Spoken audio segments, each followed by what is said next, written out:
transformation into an extreme political warfare is simply one measure of the crisis of American democracy. Americans from the highest levels of leadership and mainstream press down are transforming George Orwell's daily exercise of 2 minutes of hate into a 24-hour barrage of negative headlines, ad hominem attacks, insults, abuse, threats, unsupported allegations, and wild conspiracy theories, all of which amounts to a political and cultural hysteria that for a free society verges on madness and self-destruction.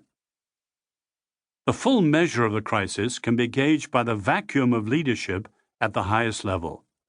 For as yet there are many partisans and few statesmen. No Abraham Lincoln has stepped forward to speak on behalf of the better angels of the American Republic. If anyone did, their task would be gargantuan. For the present generation has rejected both the vision and the manner of the 16th president as decisively as many have rejected that of the founders. There is too little statesmanship to match the gravity of the hour, and too little analysis that goes beyond supporting one side or the other, or that delves down to the real roots of the problem. For the deepest crisis touches on an issue more profound than almost all the present discussion and as deep to America as the evil of slavery. A fundamental clash over the freedom and the nature of the American experiment that lies at the heart of the Republic. If nations are to be understood by what they love supremely, then freedom is and always has been the key to America. But the question facing America is, what is the key to freedom? The present clash is not simply between Republicans and Democrats, conservatives and liberals, rich and poor, urban and rural, heartlanders and coastals, or even globalists and nationalists, important though these differences are. The deepest division cross-cuts these other differences at several points.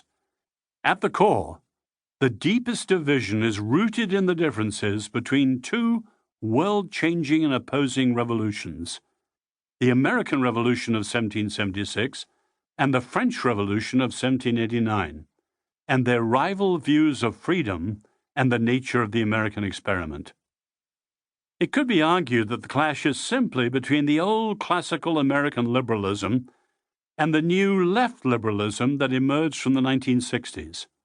But it is deeper than that.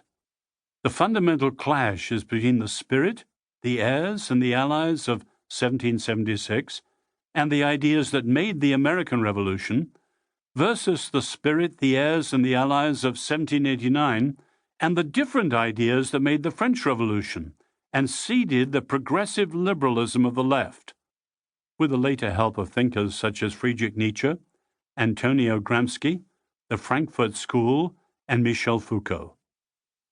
The pressing clash is therefore a life and death conflict between two Americas, two revolutions, and two futures. Following the seismic 60s, when the chasm opened in its current form, a massive flood tide of philosophical, religious, cultural, and political disagreements has swollen into public disputes that now engulf the nation in a second civil war, although along very different lines and for the moment, a cold civil war. The outcome is crucial for both America and the world. It calls into question the American Republic as it was founded, and it calls into question the United States as the world's lead society and the champion and exemplar of human freedom for the world. As history underscores, the way of 1789, aided and abetted by the heirs of 1917, the Russian Revolution, and 1949, the Chinese Revolution, has led and will always lead to catastrophe for the cause of freedom and a liberal political order, whereas the way of 1776, for all its shortcomings, has led to some of freedom's greatest successes, however much maligned today. Restore or repeal and replace? That is the question for the American Republic as it was founded. There is no escaping the coming showdown, for Americans are fast approaching their Rubicon. Is 1770